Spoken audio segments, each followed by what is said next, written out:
Hi everybody, welcome to Stand With Us on JLTV. Today's guest is Cohen, an animal rights activist from Israel, where things are really changing, and he is a big part of that change.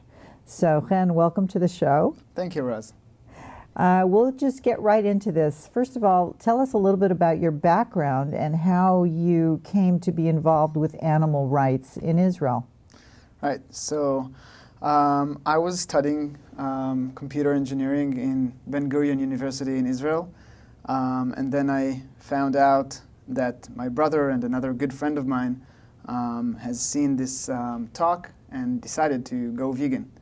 And then I realized that there are two people here that are, I appreciate their judgment. And I wanted to find out what is it about. And I did. And then I was very socially involved at that time. And after I found out about what animals are going through in factory farms, and I care a lot about animals. I love animals like most of us. I decided that I'm going to devote most of my free time to animal advocacy. So we understand that then you left your engineering job. You had a good job in engineering. Right. So after a few years, I was working for 2 years as a software engineer, and then an opportunity came through to do full-time job for animals and make a living out of it. And then I decided that I want to make a living out of it, and despite, of course, that high-tech company is very good on conditions, I want to devote my full-time job, to animals, and help people to make more compassionate choices in their life, and save as many animals as I can, and spare them lifetime of misery. So was there any one incident, was there anything that was special in your mind that pushed you over from being an engineer into being a, human rights, animal rights? I think that it was gradually growing on me because I debated myself many times that I want to do more for animals, and it never felt like it's enough. But I also knew that I had to make a living and work, right? But the opportunity came through when I met Alex Hershaft, a Holocaust survivor and also an animal rights activist. He was visiting Israel. I co-organized his visit, and then he asked me to come and work for him in the United States for organizing the National Animal Rights Conference. Wow. So that was a great opportunity, and I'm very thankful for him for that. So as a daughter of Holocaust survivors myself, I'm interested in that part of it. Can you tell us a little bit more about him? Yes, Alex Hershaft is a very special guy. He's 83 years old. He's vegan for 30-something years. He is Polish. He was born in Poland, and he survived the Holocaust. And then when he worked as a chemical engineer, something like that, he was exposed to what slaughterhouses was doing, and then he saw some similarities. And then he read about Isaac Bashevis Singer, and what he said, that animals are suffering very much, and the comparison between the practices. And again, he also decided to be an animal rights activist, and he's one of the founding fathers of the modern animal rights movement in the U.S. as well. There's so many things about animal rights that can really break your heart, and would make almost anybody consider being a vegetarian or a vegan. So it's interesting, and it always has been very important to me. As I told you before we began today, I remember hearing about how veal comes to be, and my whole family has never eaten veal. We just, boycott veal as a family.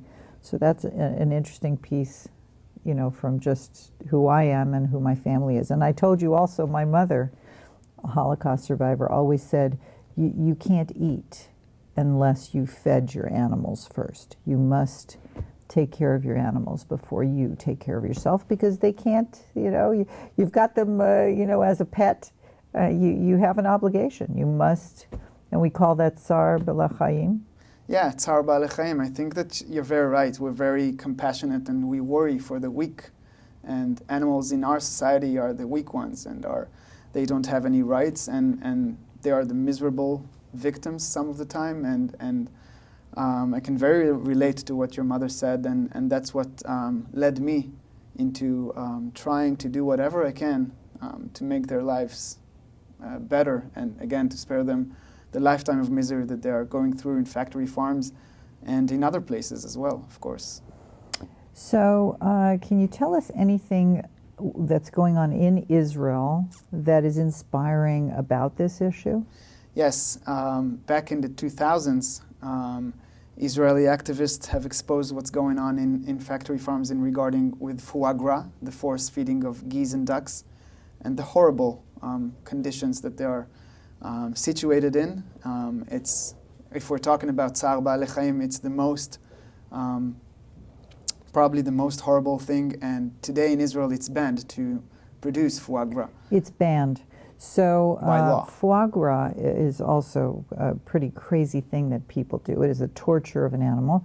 We're going to need to take a break really quickly for JLTV. And so please don't leave us. We'll be right back.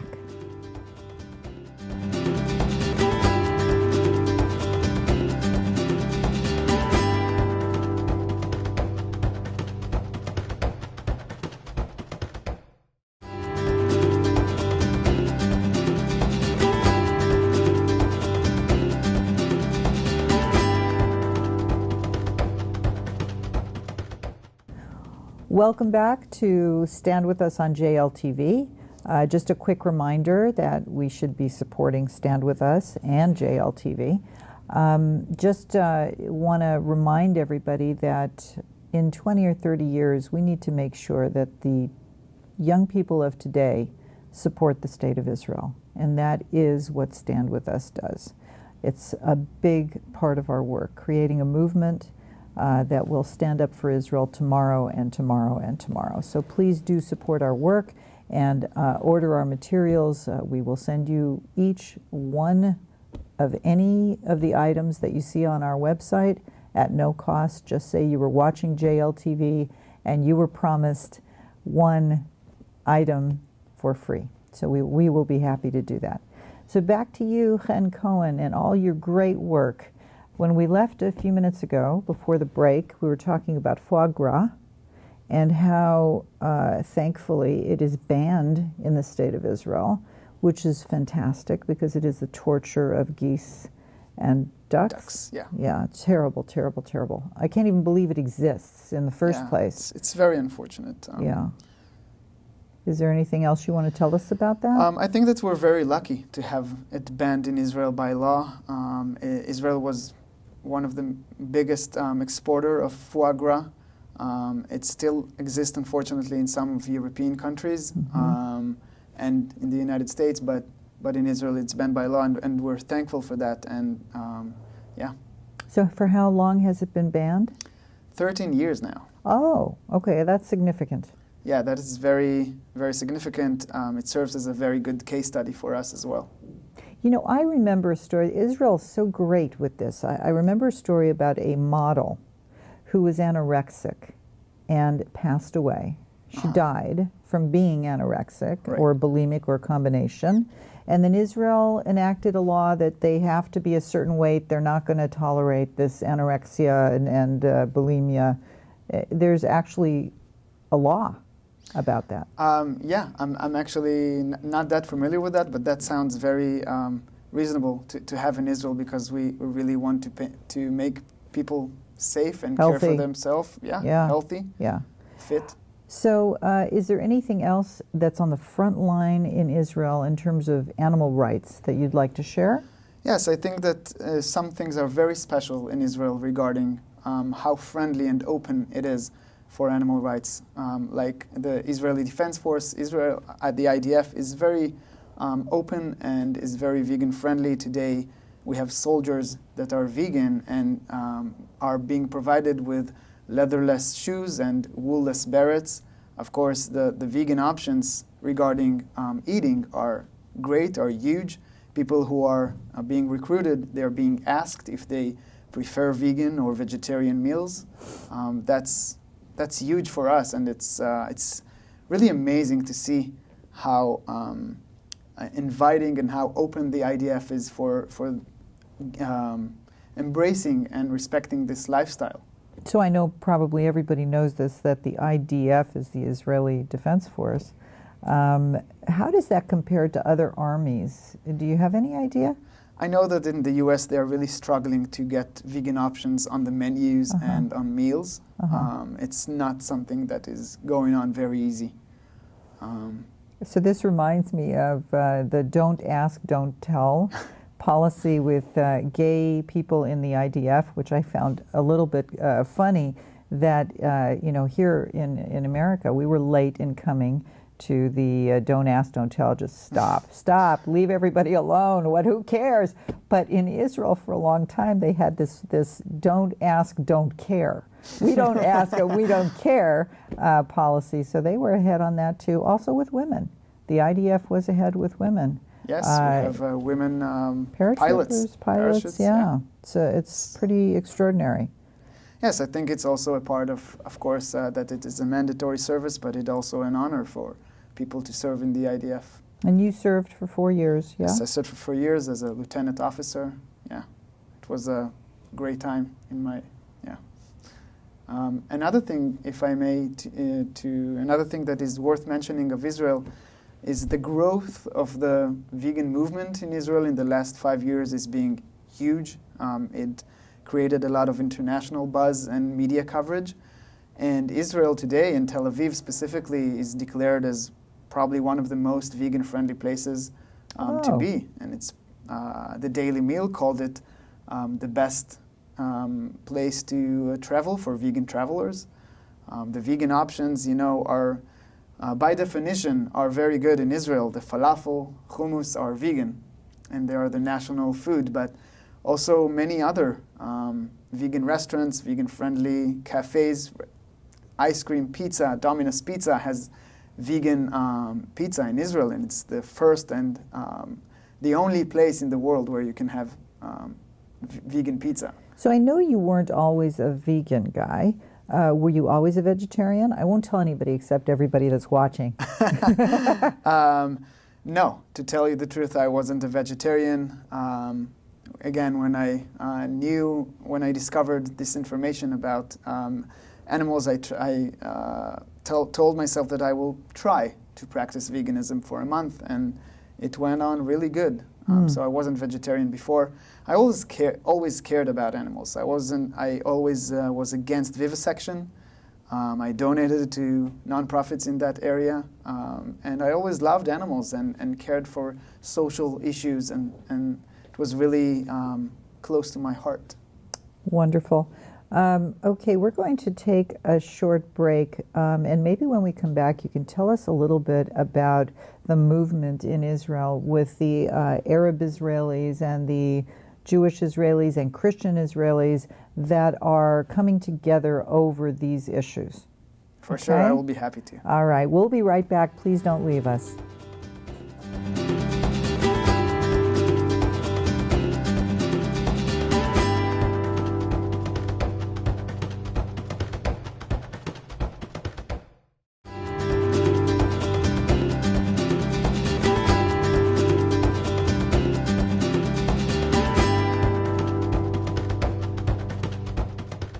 All right, welcome back to Stand With Us on JLTV, and we're here with Cohen talking about a movement that has been pretty darn successful in Israel.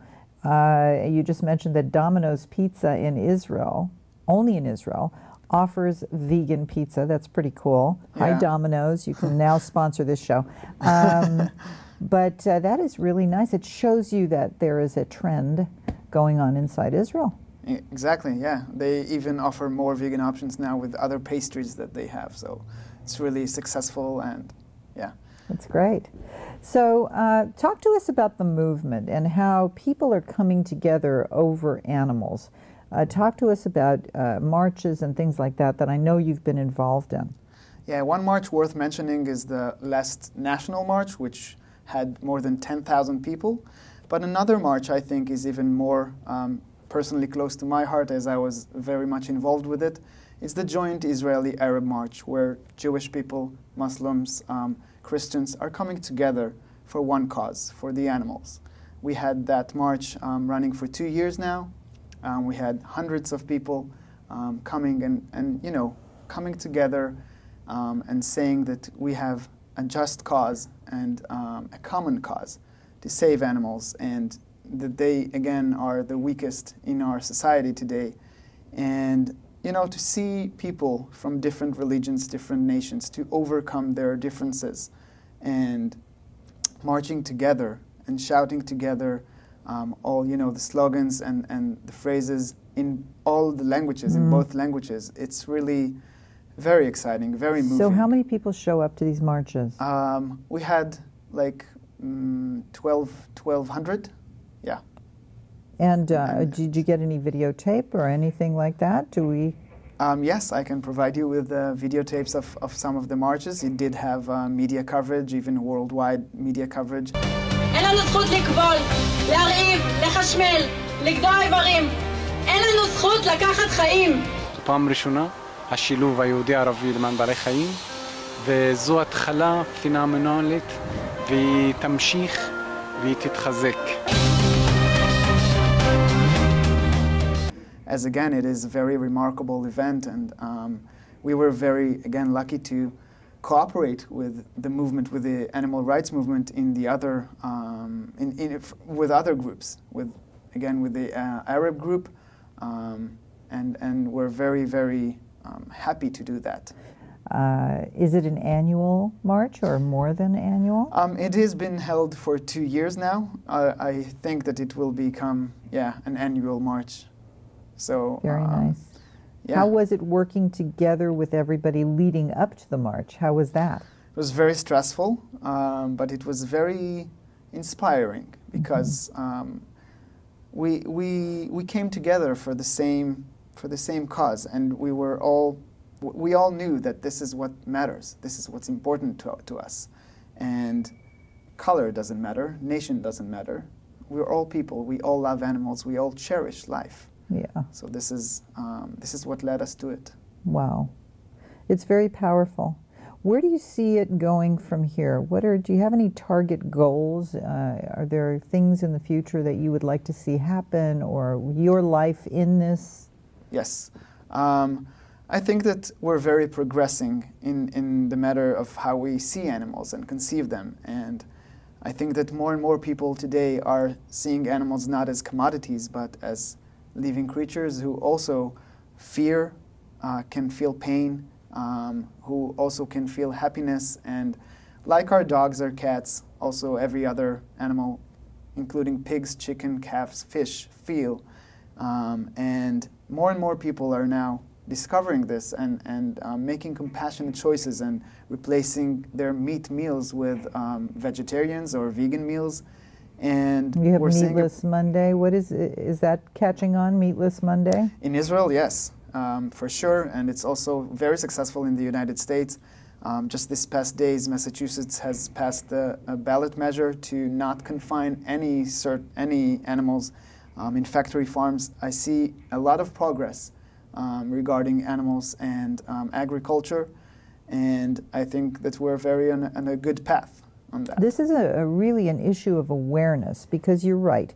Everybody loves animals. There are zoos, there are places where people go and feed ducks. I mean, people really love animals, but they need to start putting together this concept. Okay, so I love animals, so what does that mean in my life?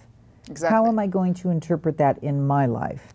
So people don't used to make the connection between what we eat and the animals that are suffering for that, and what they went through till they got to our plate. And I think it's, as you said it pretty good, it's awareness, because we are not aware of the conditions, of the horrifying and inhumane practices that animals are going through in factory farms.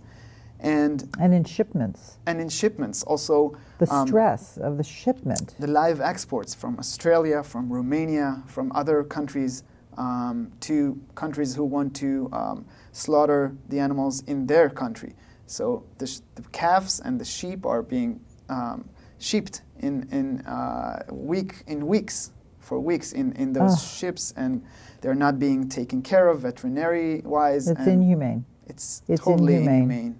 And the more people know, the better it is. So I'm so happy that we were able to do this together, because hopefully this tape alone will be able to be something that you can utilize to bring awareness to people. And yes. And so I want everybody watching this to think about, just think about doing maybe one thing that would fall in the category of human rights and animal rights, because this is so important. There's a phrase saying, if you can't do everything, don't do nothing. Do something, do anything. Yeah. And even going meatless Mondays. If you can't do everything, yeah, if you do can't, something. If you can't do yes. Yes. Do something, do anything, because we can all do something. That's right. Go Meatless Monday, yeah. Well, congratulations on all the great things that you have done and will continue to do. Thank you very much. And once again, everybody, please remember Stand With Us and JLTV. We ask you for your support. That's very, very important, so we can continue bringing awareness for important things like animal rights. And remember, you have an invitation to go to the website and order something at no cost. Just say you were watching JLTV Stand With Us and you'd like to order Israel 101 or the answers to tough questions. And we'll see you next time on JLTV.